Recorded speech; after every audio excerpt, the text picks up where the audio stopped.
Halo semuanya, pada sesi kesehatan kerja hari ini, kelompok kami akan mempresentasikan mengenai bahaya kesehatan di proyek konstruksi. Sebelumnya, perkenalkan kelompok kami yaitu ada Syifa Nindita, Amanda Puspitawati, Veronica Kristi, dan Akilah Tasya.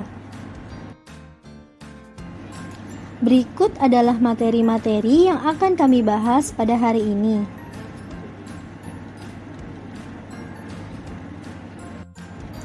Yang pertama, kami akan membahas mengenai 5W1H. What, when, where, who, why, and how. Kasus kesehatan kerja yang kami angkat adalah mengenai pajanan asbestos pada pekerja konstruksi pembongkaran rumah tua di Iran yang berlangsung dari April 2010 hingga Juni 2011, dilakukan di 4 wilayah kota Tehran, serta melibatkan 3-5 orang pekerja konstruksi pembongkaran rumah tua di 4 wilayah.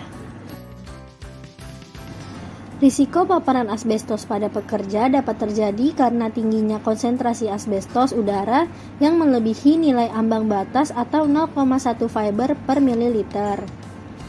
Serta ditemukannya chrysotile asbestos pada papan semen, pipa cerobong asap, bahan pelindung struktur bangunan agar tahan terhadap api, dan isolasi termal.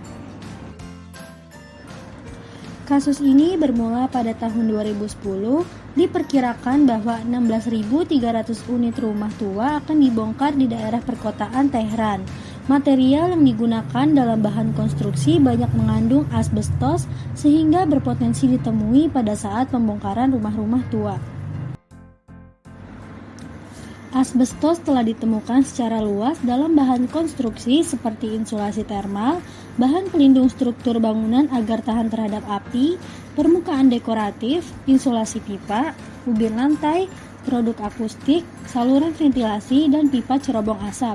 Selama pembongkaran struktur perumahan atau komersial, bahan-bahan ini dapat terganggu oleh serat asbestos yang berada di udara dan menempatkannya di lokasi konstruksi dapat meningkatkan risiko pekerja terkena penyakit terkait asbes.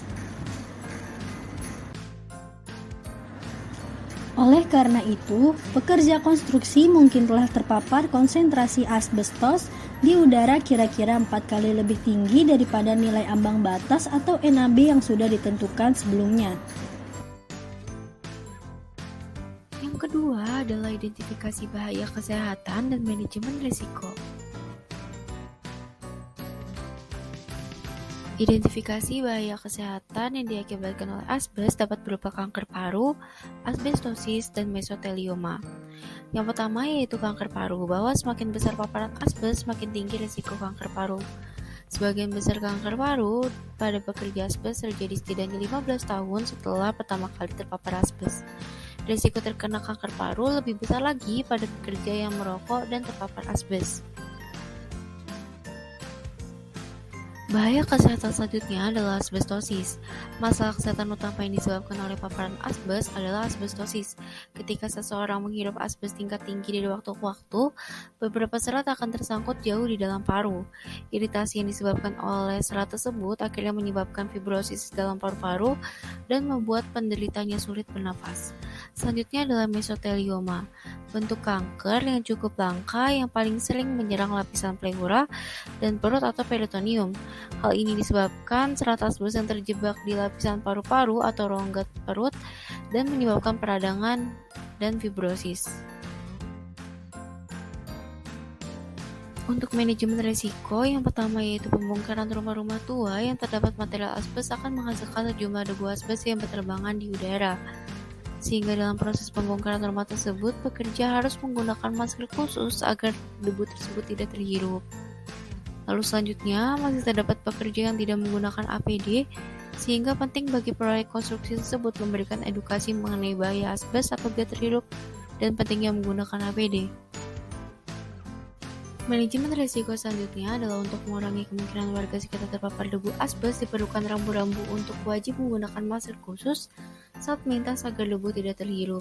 Selanjutnya, untuk mencegah debu ini akan terbang ke udara, maka diperlukan penyemprotan air sehingga debu tersebut tidak terbang ke tempat lain.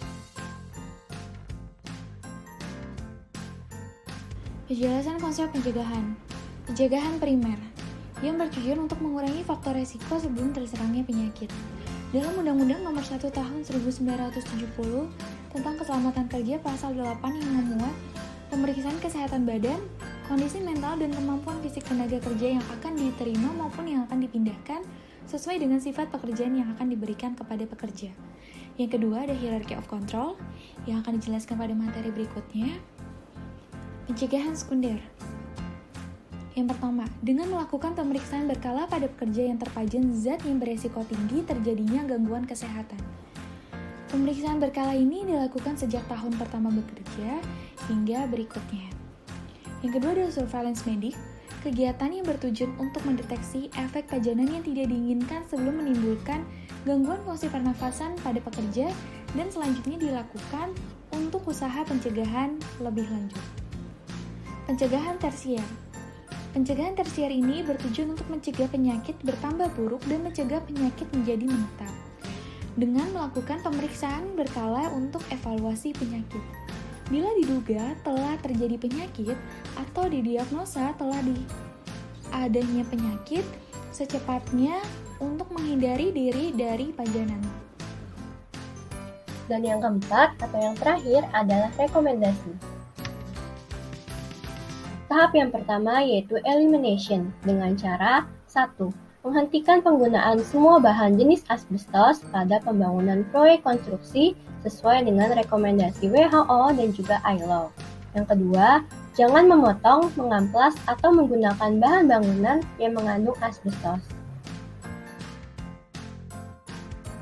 Tahap yang kedua adalah substitution dengan cara mengganti penggunaan bahan asbestos di proyek konstruksi dengan bahan-bahan lain yang kurang lebih memiliki fungsi dan juga manfaat yang sama, tetapi yang tidak berbahaya atau kurang berbahaya, seperti kalsiboard, ardex, dan juga seng eternit.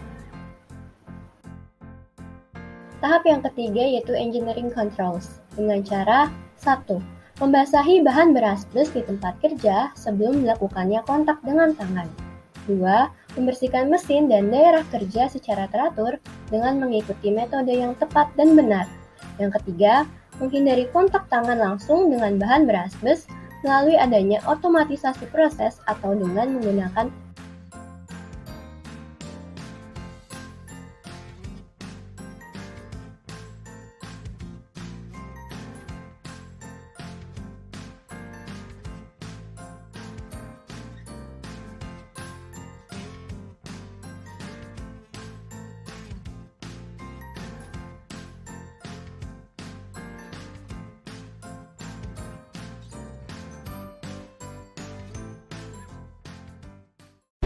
Created using Powtoon.